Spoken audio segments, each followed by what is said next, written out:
लेकिन अगर आप एक राष्ट्र के हिसाब से, देश के हिसाब से सोचें, तो मुझे लगता है ज़्यादा क्रिटिकल चीज़ ये होगी कि आप डिफेंस मैन्युफैक्चरिंग का हब बनते हैं कि नहीं बनते हैं। और डिफेंस मैन्युफैक्चरिंग का हब, क्योंकि टेक्नोलॉजी ट्रांसफ़र उसी से होगा जब आप मैन्युफैक्चरिंग का हब बनेंगे। और उस दिशा में आप कितने और कैसे दूरगामी समझौते करते हैं। क्रिटिकल टेक्नोलॉजी में आप कितने और कैसे दूरगामी समझौते करते हैं।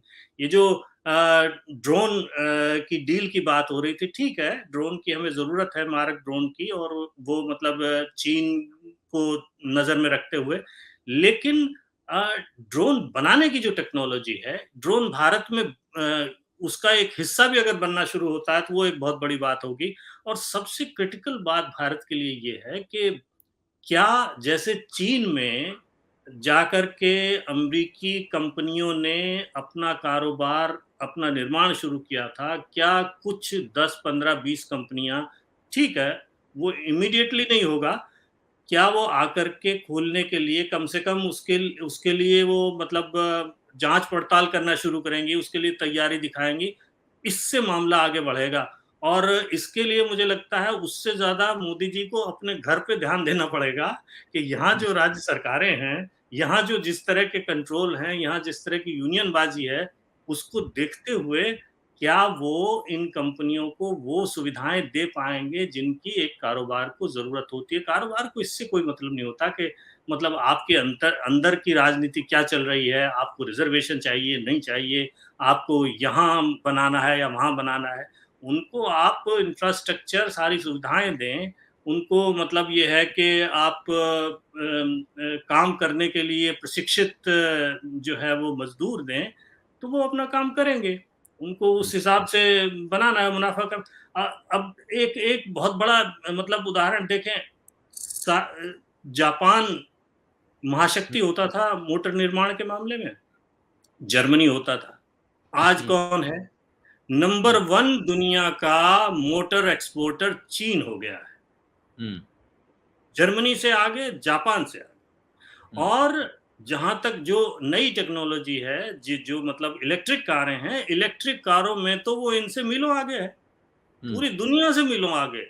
तो जिस टेक्नोलॉजी में आपको आगे होना चाहिए था, आपको ऊर्जा निर्भरता चाहिए ना, आप ऊर्जा में आत्मनिर्भर बने पहले।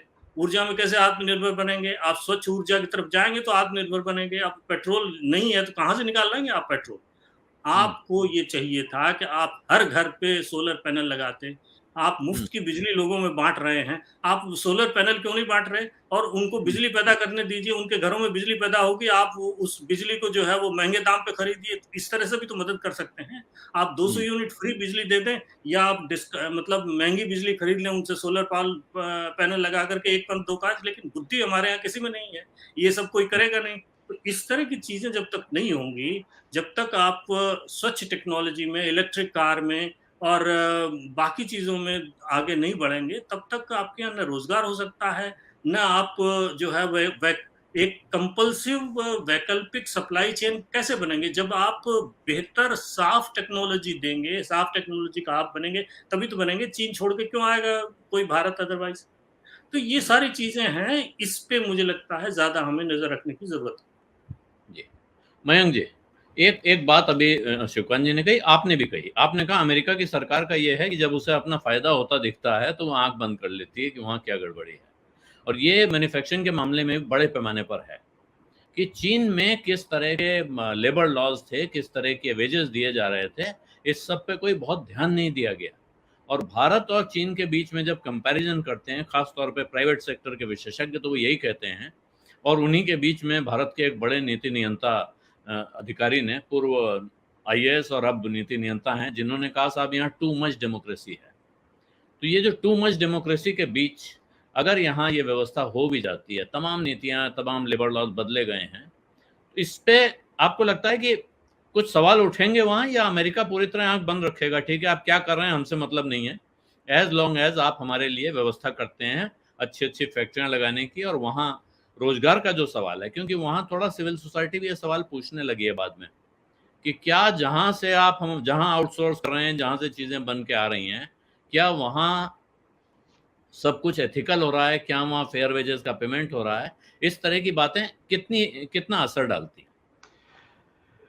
मुझे नहीं लगता है कि इन चीज़ों का कोई असर होगा। अमेरिका, मैंने जैसे कहा, अक्सर आंखें मूंद लेता है ऐसे हालात में। तो जहाँ तक उनका स्वार्थ है, तब तक लेबर लॉज हो या एथिकल मैन्युफैक्चरिंग हो या अ, जो भी आप कह लीजिए, जो मसले आप बता रहे हैं, वो उसको नजरअंदाज करेंगे। जैसे मैंने कहा, अमेरिका का पूरा हिस्टोरिकली रवैया रहा है कि वो स्वार्थ से हर चीज करते हैं। और उसमें ये वो कोई उसमें शर्म की बात नहीं है उनके लिए कि ये देश है हमारे लिए, हम करेंगे, चाहे उसके लिए कुछ दूसरी जगह पे कॉम्प्रोमाइज करना पड़े। तो मुझे नहीं लगता कि अब देखिए 2024 में यहाँ भी इलेक्शन आ रहे हैं, वहां भी आ रहे हैं, तो कम से कम अगले 2 सालों में कोई फर्क नहीं पड़ेगा। उसके बाद देख लेंगे, अगर बाइडेन वापस आते हैं तो यही नीति चालू रहेगी।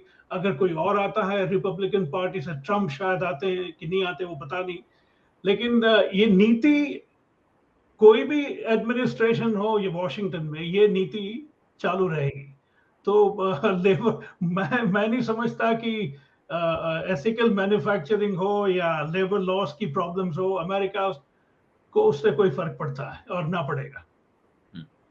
आपकी क्या लिस्ट आपसे अगर मैं पूछूं, जो मैंने शिवकांत जी से पूछा कि आप किन चीज़ों पे नज़र रखेंगे भारत की तरफ से देखें तो, और अमेरिका में जो मीडिया आप देख रहे होंगे वो किस चीज़ पे फोकस कर रहे हैं, उनको क्या दिख रहा है? मोदी जी आएंगे तो क्या लाएंगे? अमेरिकन मीडिया का तो भूल जाइए, उनको इतना इंटरेस्ट है नहीं अभी भी। ये स्टेट विजिट है, स्टेट विजिट का मतलब, यानी it's basically pomp and circumstance. वैसे ऑफिशियल विजिट और स्टेट विजिट में ज्यादा फर्क नहीं है। यहाँ ये जरूर है कि रात्रि भोज होगा, जैसे आपने बताया शुरू शुरू में 22 तारीख को। कुछ थोड़ी बहुत शोशेबाजी होगी, वो चलता रहेगा। लेकिन मेरी नजर 2-3 चीजों पे है। एक तो अगर आप व्हाइट हाउस का जनवरी का स्टेटमेंट देखें आईसेट के बारे में, जो मैंने क्रिटिकल टेक्नोलॉजी की बात की, वो इतना टेक्नोलॉजी हैवी है और वो उन्होंने सोच समझ के रखा है, क्योंकि भारत को जरूरत है, जैसे इंटेलिजेंस सर्वेलेंस रिकॉग्निशंस जो है मैरीटाइम भारत की नेवी के लिए है, या फिर 5G या 6G टेलीकम्युनिकेशंस हैं, या फिर क्वांटम कंप्यूटिंग है। ये सब चीजें इसमें उन्होंने शामिल की हैं। तो दोनों ओर से ये बात तय है कि उनका भी फोकस जो है वो डिफेंस सिक्योरिटी टेक्नोलॉजी पे ज्यादा रहेगा। बाकी चीजें होती रहेंगी जो होती आई अक्सर बुश के जमाने से या इवन क्लिंटन के जमाने से। लेकिन ये स्पेसिफिक विजिट में हैवी क्रिटिकल टेक्नोलॉजी बहुत ही अहमियत रखेगी। और आप उसके सिलसिले में डील्स, स्पेस के बारे में काफी बात हो रही है। आपने बहुत लोगों ने ये नोटिस नहीं किया था, ऋषि सुनाक अभी आए थे, ब्रिटेन के prime minister. Rishi Sunak is positioning Britain as the next AI power. हाँ, अभी उनका नया बयान है। जी। तो अब भारत के पास इतना बड़ा डेटा सेट है, अमेरिका एआई का प्रोजेनेटर है, जहां शुरुआती एआई यहाँ हुई है। अगर ये तीनों के हाथ मिल जाते हैं तो ये काफी हद तक दुनिया को डोमिनेट कर सकते हैं। तो ऐसी चीजों में मेरा ज्यादा इंटरेस्ट है। पॉलिटिक्स तो है, वो खैर चलती रहेगी, लेकिन ये सब लॉन्ग टर्म इम्पैक्ट वाली जो डील्स है, वो उस पर मुझे ज्यादा इंटरेस्ट है। अगला स्टॉप मोदी जी का तो फ्रांस में है। फ्रांस भी अपने आप को एआई हब जो है यूरोप का माने बैठा है। तो फ्रांस वाले तो ये मैक्रो साहब तो ये सोच रहे हैं कि जो है वो फ्रांस पूरे यूरोप का एआई का हब बनेगा। तो जी। हर देश की अपनी महत्वाकांक्षाएं हैं। भारत में एक कैंपेन चल रहा है, जो राजीव कुमार जी नीति आयोग के पूर्व उपाध्यक्ष थे, उनका पहले इंडिया फाउंडेशन है उनके लीडरशिप में, और उन्होंने तो कैंपेन चलाया है कि भारत को बहुत प्रोएक्टिवली इस पे काम करना चाहिए ताकि हम अपनी एआई कैपेबिलिटीज को डेवलप कर सकें और हम वहाँ खड़े हों जहाँ कि फिर हमको जैसे न्यूक्लियर रेस में हम पीछे छूट गए, वीटो पावर नहीं मिल पाई, तो कहीं एआई के मामले में ऐसा ना हो जाए। तो ये एक कैंपेन चल रहा है। लेकिन शिवकांत जी, ये जो सौदे होते हैं, इनमें जो लेन देन होता है, इसमें क्या ये किसी देश के लिए ये जरूरी होता है कि वो कुछ अपने समझौते कर ही ले, कुछ कॉम्प्रोमाइज कर ही ले और उसके बाद आगे उसको देखता हुआ आगे बढ़े? जैसे डिफेंस टेक्नोलॉजी में अभी आपको याद होगा साल 2 साल पुरानी बात कि अमेरिका ने पाकिस्तान से पूछा कि भाई वो फलाना F-16 कैसे उड़ा था, आपने हमें जहाज बेच दिया है, इसके बाद वो कितनी बार उड़ेगा ये भी आपको बताना है, हमें हिसाब देना है। तो इस तरह के सौदे ही होते रहेंगे, या इस पर जो देश खरीद रहा है उसको कुछ कहीं जाके ऐतराज भी करना चाहिए कि भाई किस हद तक हम सारी लॉगबुक आपके साथ शेयर करेंगे। क्या डिफेंस डील यूं ही होती रहेंगी कि बेच भी दिया, खरीद भी लिया, पैसा भी दे दिया, लेकिन इसके बाद भी कब ड्राइव करना है ये आप ही बताएंगे?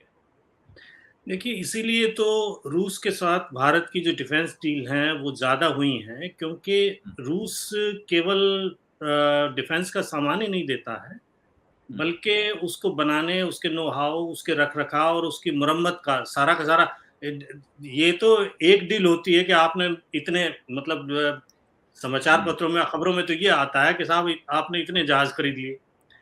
जहाज़ जो है वो अपने आप में एक पूरा इकोसिस्टम है।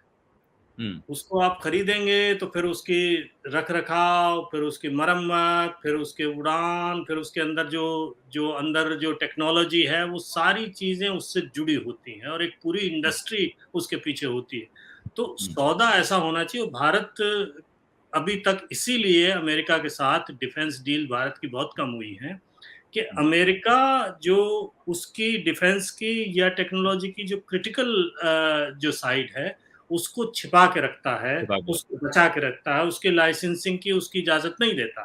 क्योंकि इंटेलेक्चुअल प्रॉपर्टी राइट का मामला इस मामले में वो बहुत ज़्यादा अड़ियल है। तो ये जब तक नहीं खुलेगा, तब तक भारत और अमेरिका के ये जो रिश्ते हैं, ये इससे अगले चरण में नहीं जा सकते। और मुझे ऐसा लग रहा है इस बार कि उसमें ढील देने की थोड़ी-थोड़ी मंशा अमेरिकन सरकार की बनी है।